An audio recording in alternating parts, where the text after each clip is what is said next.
Hello, I'm Oral Gibbs, and welcome to Speaking Oral Gibbs Live. I'm saying speaking about everything. Oral Gibbs Live. I have a very, very, very interesting guest in the program. Well, you're gonna wonder who's this mystery person. You'll find out in just a while. All right. Let me tell you about those sponsors: the Windward Islands Bank in Phillipsburg, Cul-de-Sac, and in Simpson Bay. Windward Islands Bank for all your banking needs, and GEBE, our local water and electricity company, serving St. Martin for over 6 decades. That's GEBE, our local water and electricity company. And it's good to be here with you on Oral Gibbs Live. And with me is, well, the leader of a political party. You all know this young lady. MP Gumbs, how are you doing? I'm alright, how are you? Good. You're leader of the PFP. Yes. Right. So how are things going so far? Well, we are coming off of the IPCO conference last week held in St. Martin at Sinister Maho. So it's going well. A lot of discussion, a lot of interaction with our Kingdom colleagues, and looking for the ways forward with regards to this co-host situation. So are you satisfied with the way things went, or are you not too satisfied? I think it went exactly the way that I expected. Really? One thing that the entire IPCO kind of revealed is the desperate need now for us to regulate this dispute regulation issue. We don't have one after 12 years of being a country within the kingdom. So then this whole discussion over the co-host kind of illuminated that we do need one. So at least within the 3 Caribbean countries, there was some agreement on how to move forward with that. And so we'll be seeing something coming forward before our next IPCO is in September. So around about that time, we should be moving into a more concrete position then on that.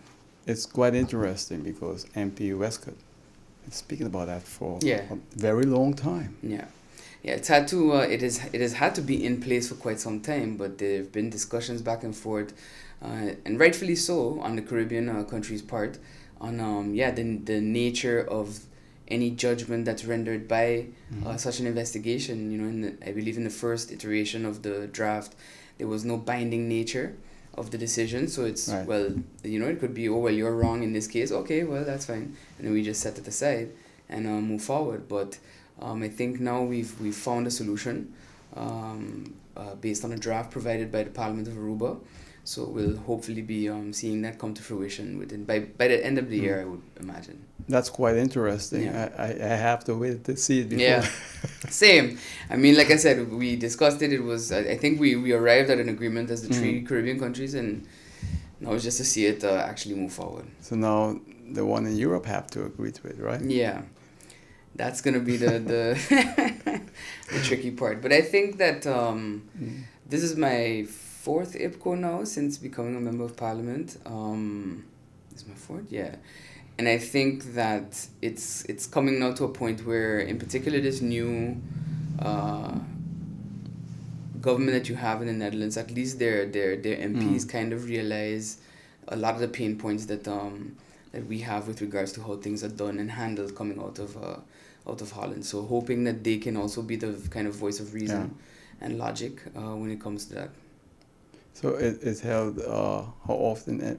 It's twice a year. So it was supposed to happen in January, but due to unforeseen circumstances, we couldn't have it. And so we moved it to May.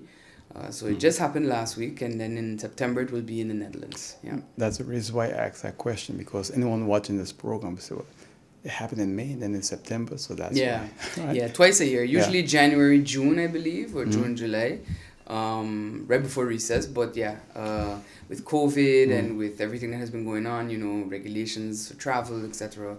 Unfortunately, it couldn't happen early in the year, so we've shifted it now, May to September. Do you think it's necessary to have the IPCO? Definitely. I mean, I come from private sector, and one of the things that they tell you in business class is deals are made on the golf course. It's sort of a little play on the after the meeting, the agreements are made after the meeting, basically. And I think that it goes a very long way to be able to look these people in the eye, from Aruba, Curacao, and the Netherlands, and have that conversation with them one-on-one. A lot of times, I've expressed publicly in Parliament that I believe we communicate with our kingdom partners through the press, more often than not, and that's not a productive way to actually move discussions forward. So definitely, seeing each other face to face lends the opportunity for better dialogue and better interaction.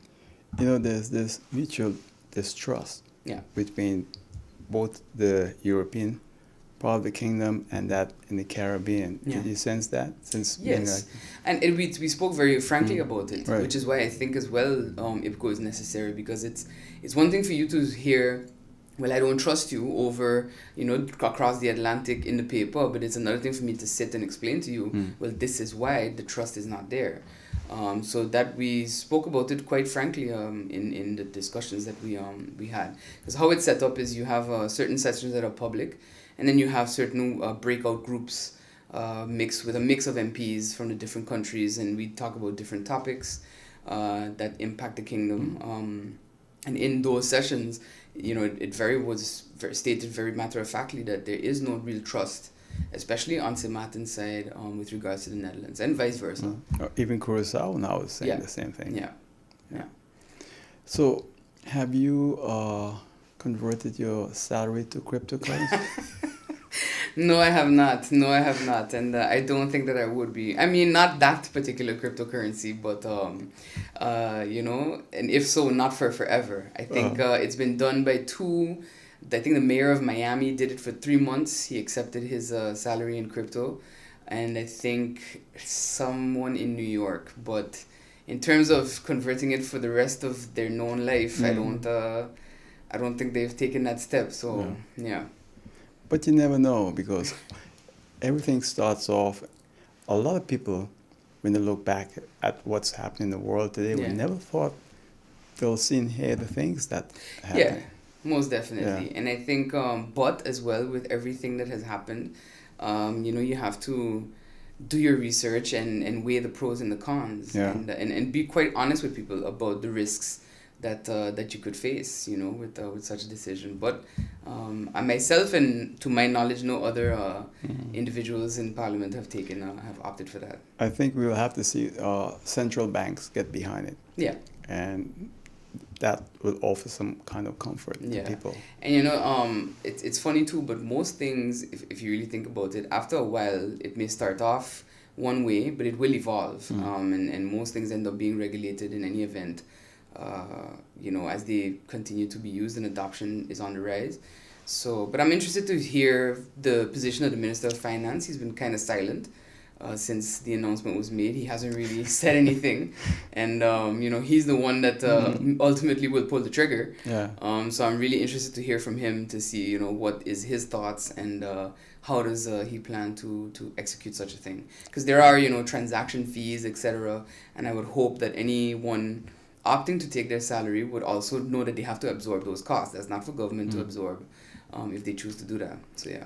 And I think that Parliament will still have to deal with that down the road.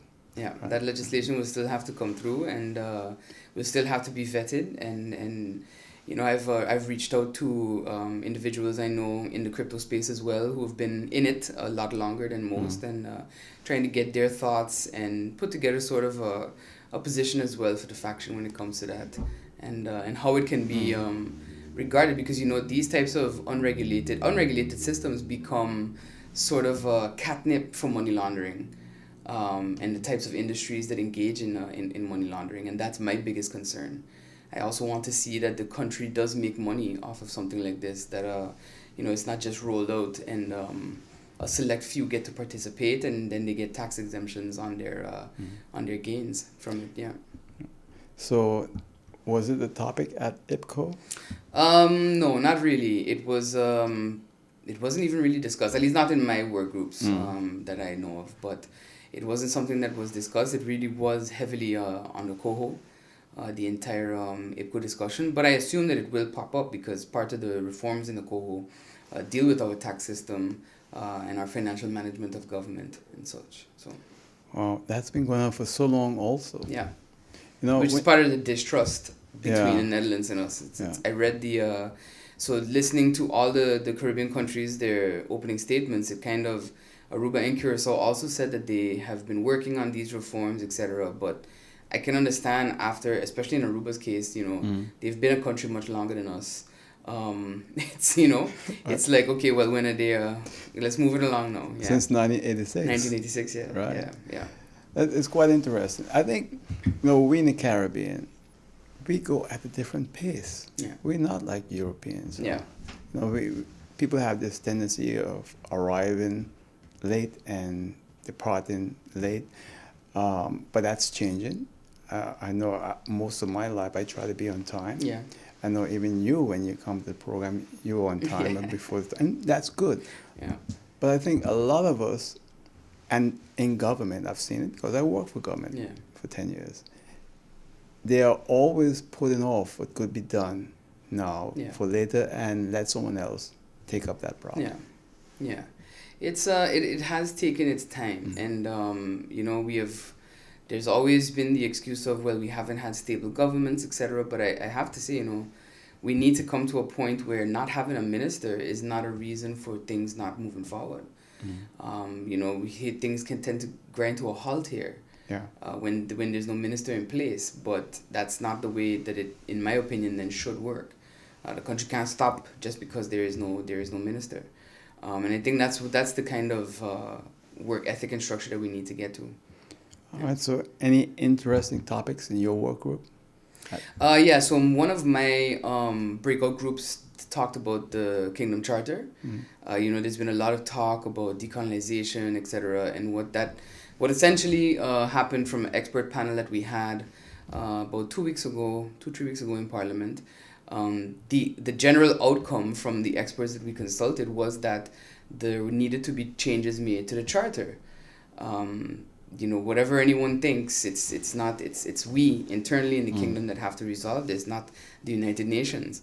So the work group I was in talked about that, and basically tried to see like where could there be efforts made, because of course it is a long process. It's a massive undertaking to change such a document. But I did say in that session, I said, if we don't start, then it's not going to happen at all. And I think that's also an attitude that we need to kind of shift. Like, yes, this is an immense project, but if you plan it out properly and you attach the right people to it, at least you can make a start. Because if you just keep looking at it and it's like you want to paint this wall, and it's like, boy, but it's a big wall, but you have to start painting it, right. Otherwise it's never going to get painted. Yeah, so that was a sentiment that I took into that session. But they talked about my group talked about the charter. Other groups talked about collaboration and cooperation within the kingdom, human rights and other such concepts that we have to adhere to and consider, and just generally how is the relationship right now, and how does it make us feel, and what could the Netherlands be doing more to help us. I've been very vocal on the fact that I do not see clearly where the COHO is going to build capacity for St. and that in our position paper that we published the week before IPCO, we state basically that we want to see a structured plan for building capacity among our young professionals and persons who may have wanted to enter public service. Yeah. Also tapping into the students that we have abroad. Yeah, it's quite interesting because we're going through so many changes for the newest member in the kingdom, British St. Martin. Yeah. What, just 12 years now? So just 12 years. But that's no excuse for the problems we have. Yeah. I think the last time I spoke with you was a concern about the national debt. It just continues to go up and up, over $1 billion. Yeah, and the payment of those loans has been deferred now, I believe, about 18 months, which gives you some breathing room. One other thing that we included in our paper on the COHO is because we found it important to publish the factions position. There's been no concrete position coming out of Parliament, with the exception of one MP who's made it very clear what his stance was from the very beginning. Other than that, there has been no faction really stating clearly what are the issues and what are the alternatives, because that's the biggest question. If not this, then what? And I think that in our paper we kind of give two options to be considered then. But we also mentioned that there needs to be some kind of fiscal relief if deliverables and targets are met with regards to the reforms contained in the country packages. And I think that that's a good, I would say that that's a good kind of trade-off. We've heard a lot about debt cancellation, for example, from MP Pontiflet, but that the reality is that it's not going to happen just like that. So we've tried to kind of blend that, particular topic by saying, well, if we meet such and such targets, then maybe this portion could be, forgiven or converted to a grant or something like that. Should be done, but it's not as bad as Aruba's, but it is still it's still concerning. Yeah. Well, Aruba took 20 plus years to get there. Yeah. And we took less than a decade. Yeah. I think too, if well, from what I was made to understand, a lot of Aruba's heavy spending came within the last about 10 years or so. And I mean, we're talking loans on the international market, which is where a lot of my colleagues wanted us to go at the beginning of COVID. And I'm like, without proper fiscal policy and stringent financial management, you could end up there, because loans on the international market are coming at 9, 10, 11%. These loans from the Dutch government are at 0%, which is what Aruba is trying to get to now, basically. 0% interest. So it's interesting. I think we've had, between Irma and COVID, unfortunately, most places their debt has kind of skyrocketed, but it is still a concern. And I'm hoping that as the economy continues to pick up, that we do get there. Yeah. For a long time, we've had this discussion whether or not St. Martin is a colony. What's your position as leader of the PFP party in St. Martin? Yeah. I think from the beginning we stated that by the UN's own definition, we can't be considered a colony. We've freely chosen to associate with the Netherlands in the construction that we're in. You see the same free association choices by, for example, Anguilla, the BVI, etc. So by that strict definition, we are not. Now, are there elements within this constellation that may, to some, feel colonial, such as conditions attached to financial aid, etc.? Yes. For them, it will definitely feel that way. But if I remove that particular veil, I see that regardless, when money is involved, there is always going to be that kind of stringent, overstep then by the person by the country that you are borrowing the money from, or the agency that you're borrowing the money from. And that's a kind of world thinking that we've done our best to try to bring to Parliament, because I don't like the very wrong and incorrect perception that's created by some of my colleagues, where it's like, well, Holland gives money to so and so without conditions. We don't know that. More than likely there are conditions attached to it. The suggestion of going to the IMF, other agencies, etc., there will always be, conditions attached to these types of, to money of that magnitude. And I think that I think the issue is that it is coming from the Netherlands. So it will always trigger some people to feel that, this is a colonial instruction, it is a colonial infringement. Some might even say, and more correctly so, it's more imperialism, but you get that from the Netherlands, you get that from the United States, China, etc. So you really have to kind of, I think, pick your poison, unfortunately, as a small island developing state, with regards to who you are seeking money from, or aid from. Just listening to you a while ago, many of your colleagues and many people in the island said, well, PFP leader is different. She's not for St. Martin. It's like she's more sympathetic towards the Dutch government. No, I'm not. I actually, and we've publicly said it, I don't agree with the heavy-handedness that has been displayed, especially by State Secretary Knops. But I also have been adjacent to politics for the entirety of my life. I have seen and heard the rhetoric that we used with regards to Curacao, that we wanted to get out from under their control. but we did so, in my opinion, and I think the opinion of many others, without really having a plan. Now there is a kind of excitement and urgency to, by some, step out of the kingdom entirely.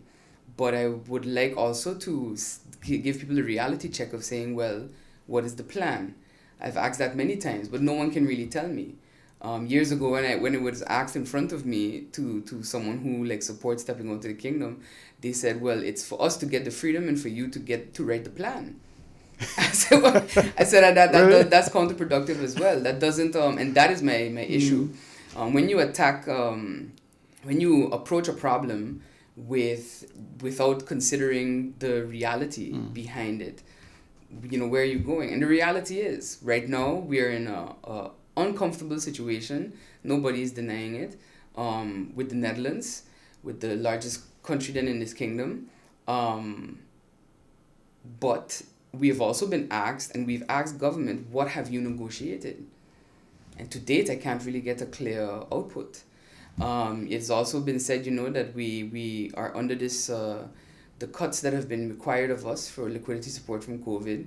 A lot of people are blaming Aruba for that. But at the end of the day, we could have also set the tone with how we wanted to approach this relationship. And that is what it is. I'm sympathetic to the reality that relationships between islands, between countries, need nurturing. It doesn't really matter who it's with.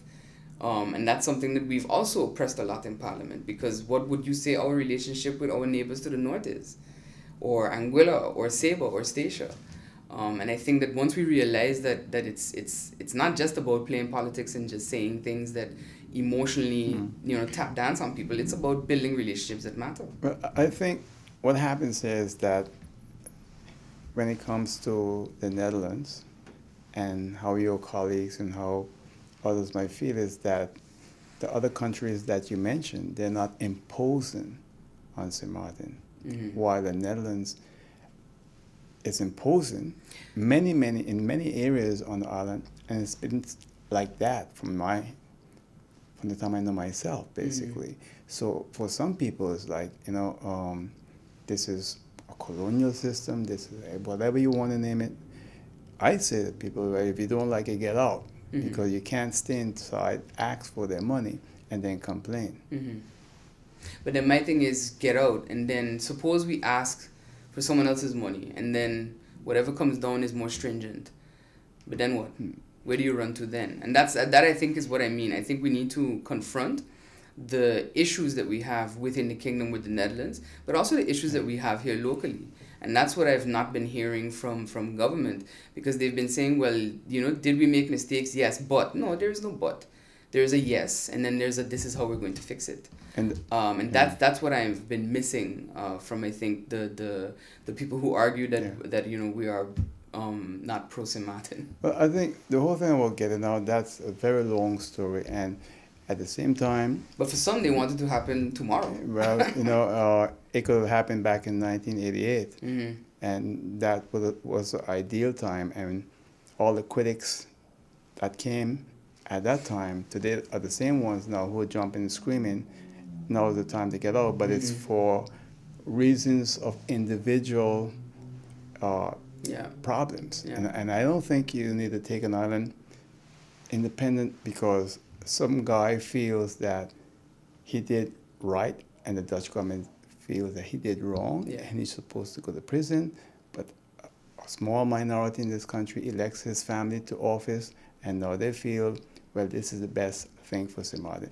And this is an issue, because you speaking to a person, all my life I stood for political independence, but not political independence from the government to become dependent until. And this is an issue right now. See, because a lot of people don't realize that this whole movement is around one man now. That's wrong. If you're looking for political independence, it's for interest of your country and your people, not the interest of one individual. You could say that. I can't say that because I said that. I say that and I speak for myself. Yeah. And I I did in the meeting that we had in Parliament where that topic was being discussed, I said that I feel that the movement, first of all, has not evolved. The discussion around it, I think that it's been romanticized to what it was in the 80s, as you Yeah. say, or the 70s. That the Caribbean of then is not the It Caribbean was of serious now. discussion The at the time. world of then Yeah. is not the world of now. It's very different. And I think, you don't see most others trying to leave their free associations because I think they Yeah. realize that the world is very different, and the Caribbean basin on its own is very different.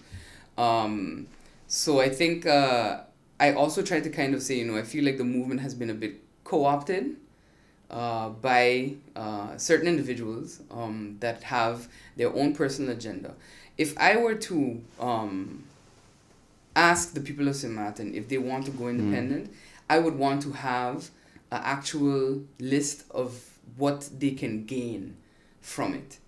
Because right now I think people also focus on the losses, which are considerable. What losses? The losses in terms of influence. I think a lot of people don't realize from a geopolitical reality just how much, I don't want to say protection, but I can't think of a better word, we get by being in the kingdom. If you think about our ratings. So the benefits outweigh the. Yeah, so that's what I'm trying to say. So I think that I would want to tell them, well, this is what we gain. But right now I'm not hearing, the facts of what we gain. As you mentioned, I'm hearing more the emotional argument of we can handle our own affairs, but what have we not been able to handle? If we think about educational reform, what have we not been able to do? But that's I'll tell you something. Mostly I won't mention specifics because the discussions are behind closed doors. But in one of my sessions, the question was discussed about one of the Caribbean countries' education system, and it was asked by a representative from the Netherlands. Well, what is the issue with the system? And it was responded, well, in investments. There needs to be investments made, and the MP from the Netherlands said, that's a choice. That's a choice that was made to not invest in your education system. And that's essentially the discussion that we're going to keep having. And that's why I say, like, it really takes a... But is that really accurate? Because the education has majority, had the biggest budget. well, that's what I'm saying. The majority of the budget went towards education, so we did invest. No, because that's also too something that I always tell people. I said, look, I could give you $1,000 right now to build out this studio, right? To get yourself new cameras, let's just say, or whatever. But if you take that 1,000 and it is spent or it's reallocated to something that you think is a different priority, which is what we've seen, and you're saying that especially in education. Okay. Because then have you invested, in what you were meant to? That's the thing, I think. That's the ultimate question that we have to ask. And if I listen to... So it was contrary to the budget then? Yeah, contrary. And that's fine, even in business, you can maybe budget for one thing and you will maybe need to shift something to another budget post. So that's okay, but there's also been the issue of money just sitting there and not actually being used. And that's my issue too, because that also doesn't mean that you invested. Investment means that I've put not just the money, but the time and the effort and the energy into building this thing. The money could be there. Doesn't mean we have to use it for what it was there for. Yeah. Doesn't mean we have to use it at all. And that's essentially, I think, the issue that I think all three Caribbean countries are facing. That we've been, allocating monies to projects, to budgets, etc. But has there been the execution of it done? I want to go back to independence because it's very, very important that I touch that and clarify some things here. As a person who believes in political independence and support it over the years, I'm not going to push for political independence to replace the Dutch government with organized crime. That is a very serious issue. And I don't think a lot of people realize that the danger of this today, and this was not a danger back in the 80s, the people who want political independence, those hiding behind the scenes, it's organized crime. And so we have to be very, very careful. Yeah, most definitely. At the end of the day, power is a vacuum when there is not some structure in place. And I would like to see us get to a point where, like you say, we can move forward on our own, because who you depend on in your political independence also kind of matters. The people that countries, I see people, but the countries, the entities then that you associate with also matter. And I think that it's important that we work to get our affairs in order here before we entertain that. And we have had the ability to do so. I think that from since Irma, the excuse is kind of used that we were, our hands were tied, etc. But we're talking from even before 2010. I think a lot was spent on figuring out, well, who would be leading the country, then to where it should be led. And I think that is the conversation that we need to shift now. And there's so much that we can do in our current reality. And before you try to shift that, I think you need to focus on those things, whether it's education, whether it's our social system, our private sector. There's a meeting that I'm going to be calling soon with the Committee of Finance to discuss the fact that you have businesses past the Mullet Bay Arch, I would say, that are accepting payments in things like Venmo and Cash App, which are United States-based payment systems. But how are we taxing that? Is that being returned to our economy? And those are the questions that I would like the answers to. Before we say what we're going to jump and do B, let's first try to fix A. And I think that those little things, people might think they don't add up, but it adds up. It adds up at the end of the day. Yeah.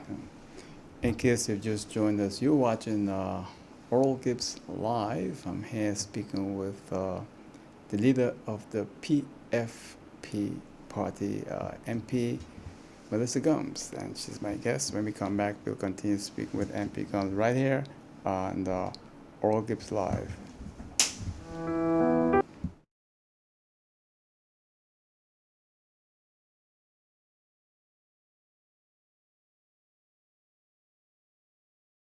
I don't have the commercial up ready yet, so we're going once we find that, then we will come back and talk some more.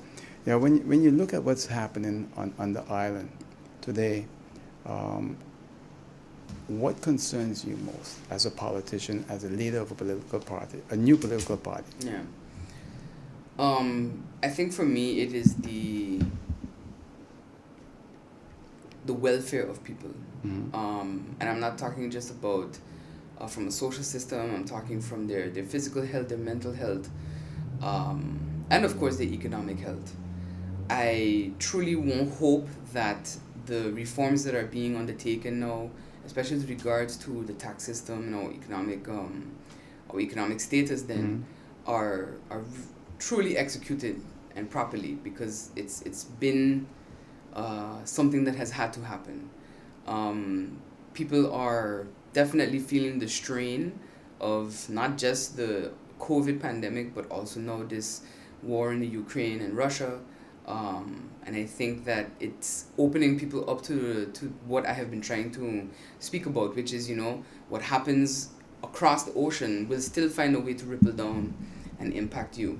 Yeah. And I think that building that awareness is the first step to gaining people's their own individual independence, actually, because what we've seen a lot is a sort of dependence on government, and now it's kind of like people are seeing, well, maybe this particular thing government doesn't have 100% control over because it's something that's being impacted from abroad. If you look at shipping, the cost of food, these are the things that we need to then start saying, well, how can we offset them? Because you can't counteract them entirely. That's, the markets will do what the markets will do, but you can put things in place that can maybe offset the impact. MP, I have to go to that break. No I told you about. When we come back, we'll continue talking, all right? All right. Right back.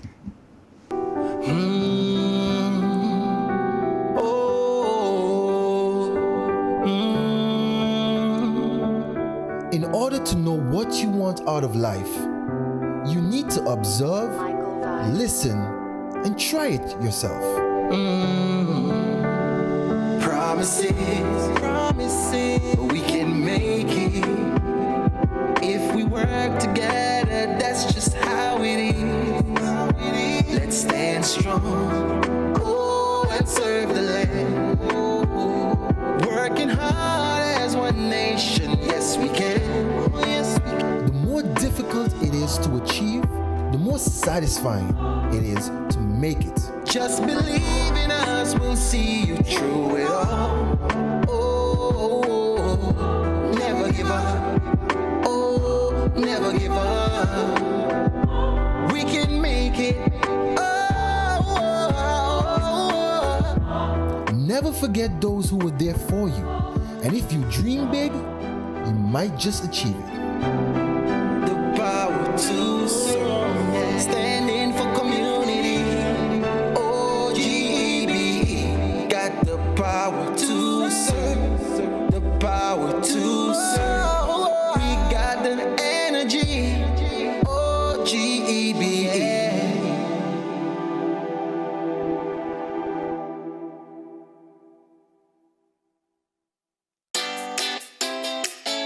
Make use of WIB mobile banking with easy access and direct usage of face recognition,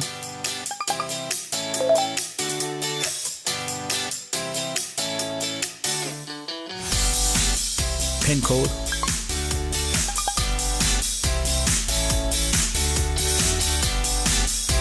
or fingerprint.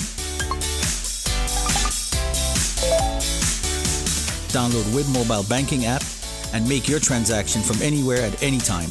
For more information, visit wib-bank.com. My guest on the program this evening is MP Gumbs. MP Gumbs is leader of the PFP party, and I know you like the new kid on the block, but still not the new kid on the block, right? Yeah. Right? They give you blows? No, well, I mean, yeah, but it's to be expected. It's blows I've been accustomed to reading about for my entire life, so it's okay. Yeah. Yeah. So it's no surprise at all when you hear all the different things. What I said earlier, you've heard that part where you were very sympathetic towards the Dutch government more than similar. Right? For sure, I think even the narrative was kind of trying to be created that we are agents of the Dutch government, and just trying to hold the country back, and I'm a little surprised, especially when it comes from people who've been there longer than me and had every opportunity to move us forward. But what are you gonna do? No, I heard something from a politician. I won't call the name. I'm not afraid to call the name, but I ain't gonna call the name. And this is a nice one, actually. I was doing an interview with this person, and they said to me, the PFP did something that no other political party did during the campaigning. The last campaign for Parliament. Mm-hmm. And I remember asking you about it, and you confirmed it. I'm not going to say right now, but I was impressed. Mm-hmm. If you move like that, chances are you're going to get elected to Parliament. Yeah. And as a new political party, you guys did the right thing. You really moved and did what, in terms of campaigning, you really did it. I think that people need to see a difference being struck. Yeah. And that is why we've kind of ignored the you are the agents of the Dutch government kind of rhetoric, because at the end of the day, vindication can come from many circles. And when we had even the discussion with those experts on how do we fix this democratic deficit, etc., MP Peterson has been saying from the start the charter has to change. Running and changing your constitutional status is not the answer, and they all essentially said exactly that. From Mr. Groeneveld, from Professor Holgers, Dr. Ardijn, all basically said the charter needs to be adjusted. So for me, it's just reinforcement of what the message we have been putting out there, and I think we're not going to change our message the same way I'm not going to change my message of I want St. Martiners to be world ready, to understand. It's funny, a gentleman stopped me when I was coming out of Parliament one day, and he said you guys are doing a good job. He's not from here, he's from St. Kitts, and he said it fascinates him that from political knowledge, not just of their own country but of the wider world, he says he doesn't find that we're at that level. He said in St. Kitts everything is politics. We know the system, we know the people, and we know what is happening. He said he doesn't feel it here. And I found that unfortunate, because I think that as especially a hub for the rest of especially the Northeastern Caribbean, our people should know the geopolitics around why we say certain things. Like we submitted a proposal to end our relationship with Parlatino. Some of my colleagues went to Parlatino and said that the member countries said that they would stand behind us in the United Nations against the Netherlands. And then 4 days after they got back, there was a publicized report that the Minister of Economics and Trade and the Minister of Foreign Affairs of Colombia traveled to the Netherlands to meet with the Dutch government on economic opportunities between Colombia and the Netherlands. So those little realities mean that you're probably not going to get the type of support that you're looking for. And that at the end of the day, you're going to get the same message that I believe SABA even received when they went to the UN, which was, you have to fix it within your kingdom. And that means addressing the charter. And that is a big job, yes, but it's a job that we should definitely support and start.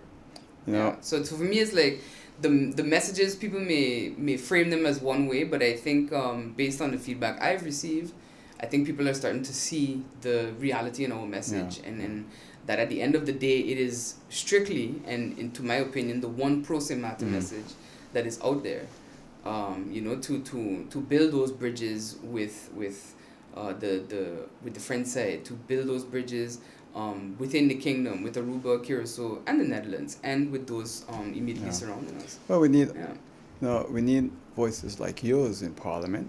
That is different, and I think that person that told you about us in terms of our awareness of geopolitical politics, it is correct. In fact, we're going actually more backward right now. There's basically no more interest at all, except to just run our mouths and speaking about things we don't really know about. Yeah. And if that song's nice and dandy, then everybody's there screaming and jumping. But the real issues, they're not there. There's no more concern, and there's an enormous amount of fear. I think in the last 2 to 3 years, what we've had is a government that kind of instilled so much fear in the population that they've resigned to say very little publicly. If you notice their call-in shows and so forth, it's basically just 2 or 3 persons. When I was doing it back in the 80s and 90s, it was a lot of people was involved. Yeah. Today now, you can make a free phone call, WhatsApp, but it's not there. Yeah. It's gone. And part of that have to do with the fear of government and vindictiveness of government. I think it's a combination of that, and also people are just generally tired. The older ones. Yeah, the older ones, but even the younger ones, and that's where I'm very concerned when you see younger people that are fatigued with the political situation. Then we have a problem. Over the last 2 years, I think the statistic they gave us was that 21 people had left public service. And when you think about the fact that most people do not leave a government job, it's a little concerning. And I know the Prime Minister mentioned that they would be asking PNO to do a study as to why. But I think, for me to wear my millennial cap just for a minute, I could tell them, people want to see their work come to fruition. Young people, yes, the salary is important, the money is important, but also the sense of fulfillment that they get from their job. And it's not like how it was when I talk about that to my parents, they're like, what do you mean? A job is, at least you have a job. I'm like, yeah, but that time of staying with a job for 37 years, that is not, that doesn't exist for my generation. Yeah. We like to see something come out of it, and we'll move on if we don't see that. And I remember in 1997 when I submitted my resignation from government, I had 10 years at the head of the GIS, and everyone said to me, what are you going to do? How are you going to survive? Yeah. How are you going to, they were so concerned. Yeah. And now fast forward to 2022, and I heard of all those people that left the government service. Yeah.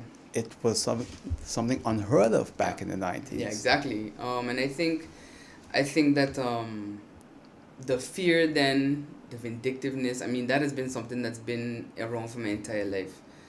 Hearing that, so-and-so didn't get a job because their cousin or their uncle's aunt or whatever, is related to, it's always been that kind of tribal politics. Yeah.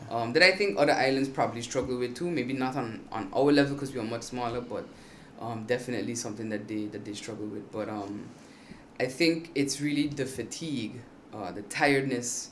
People stop me and say, "Well, what's happening in Parliament?" That's one of the reasons why we started recapping the meeting weeks, because on our live stream, because people do not tune in, and that's unfortunate. When people start to detach themselves from the political process, they are less informed, and then they vote less informed as well, and that's a big concern for us. But I'm hoping that people do start to pay more attention, as we have 2 years left to our next election, and that they start to pay attention and see how they would like to go. I want to jump back to what you said earlier about the whole pettiness and the tribal politics. I've been around for a long time, and I must say that the tribal politics is alive and real. Yeah. And what I discovered is that when I was doing my shows back in the 90s and early 2000s, I saw a lot of problems, young people coming back.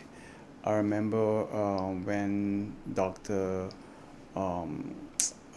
Friday, a gynecologist, returned as a medical doctor, and the problems that he had, and they were highlighted on this program also, and other doctors, other professionals.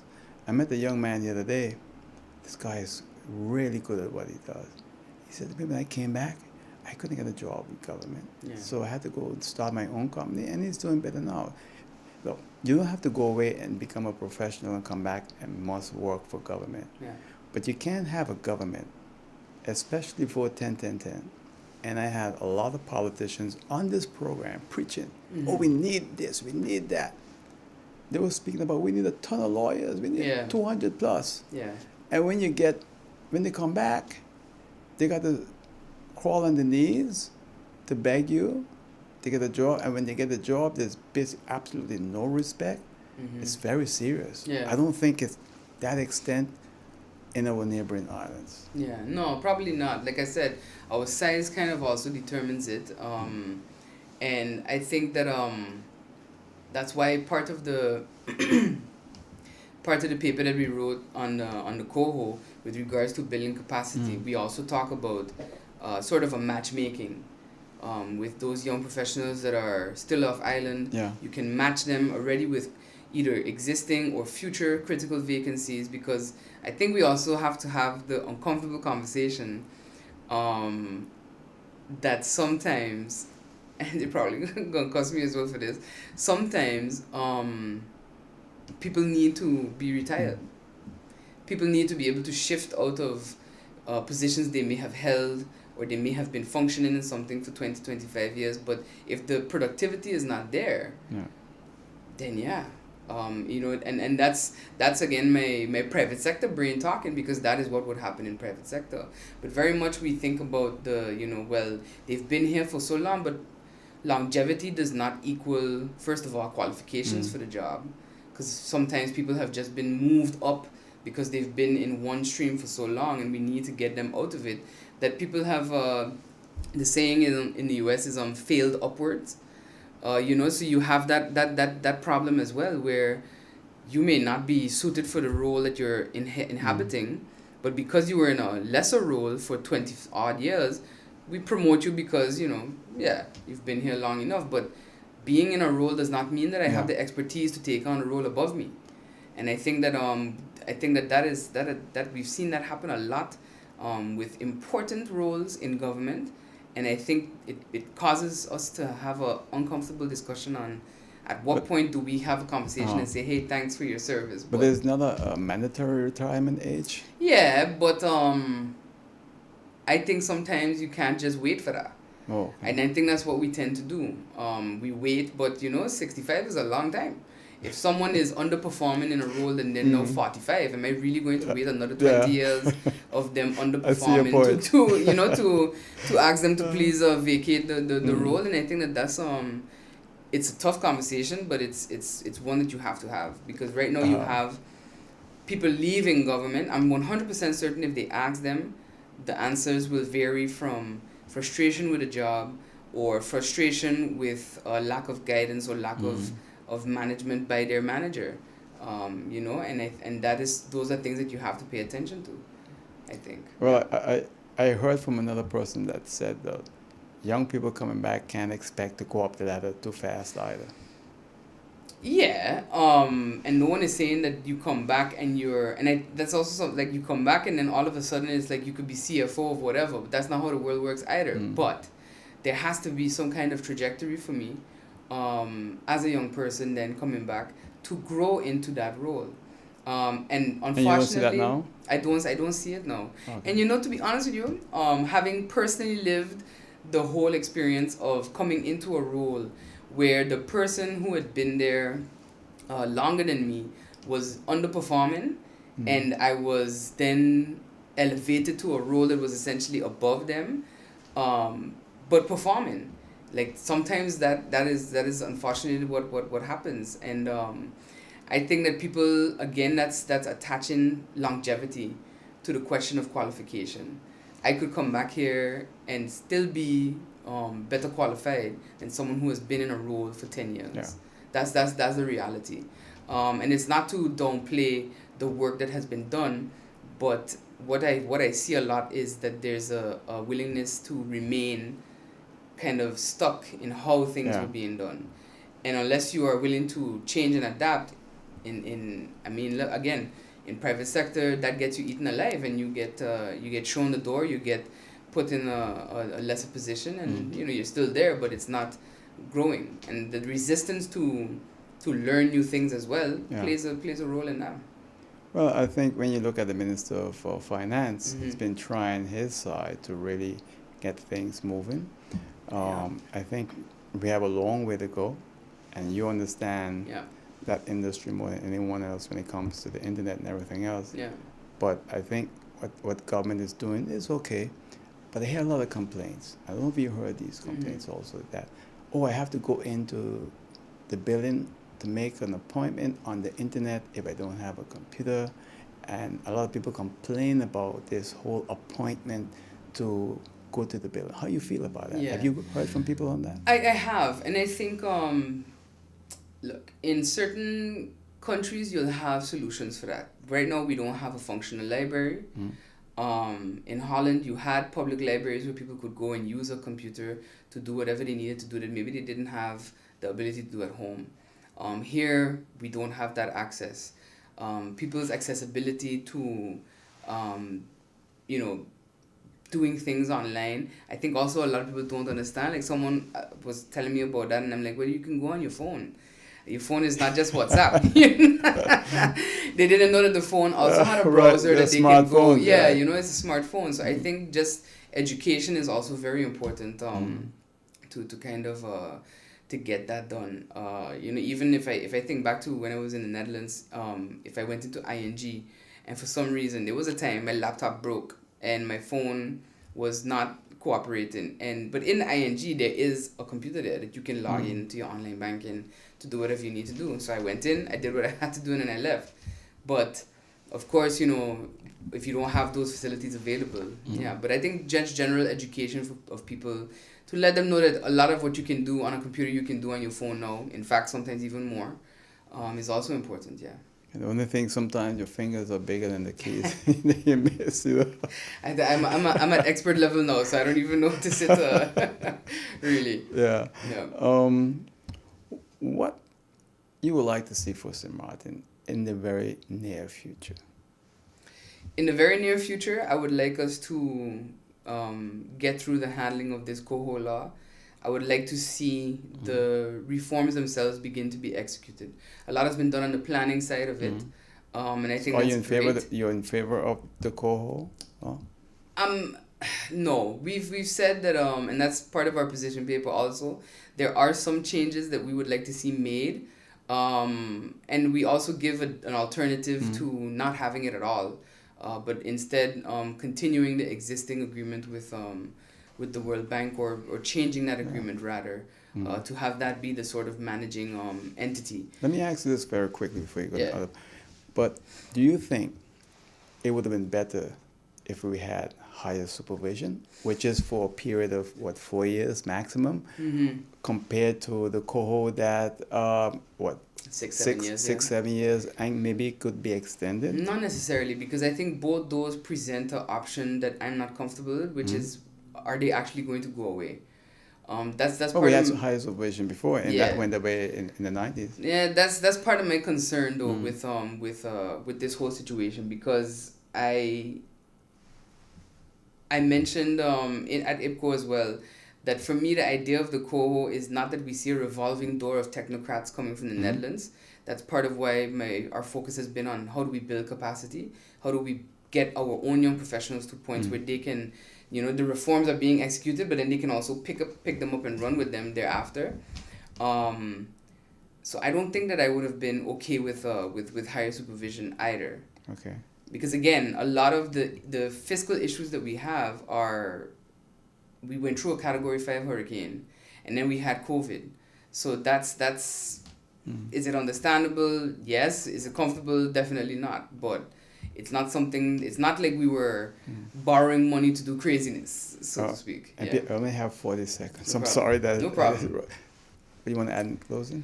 Not much. Just that I would ask people to tune in to Parliament as it's handling this law, and indeed to just tune in and to build to Parliament in general, and to never just take what is told to you as fact. Like even things that I have said, you can go and you can fact check them. Google is for everything, and to just always use that discernment when hearing people. Yeah. So, did I throw you any curveballs? Was it difficult? Because people always complain, he's a pain in the A, especially politicians. Yeah. Because I have nothing written down, but I thought it was nice too. Yeah, right? no. I mean, I think that the important thing is, if you're not trying to sell a certain kind of narrative, then it's perfectly fine. I'm very blunt and honest, I think, as blunt as I can be.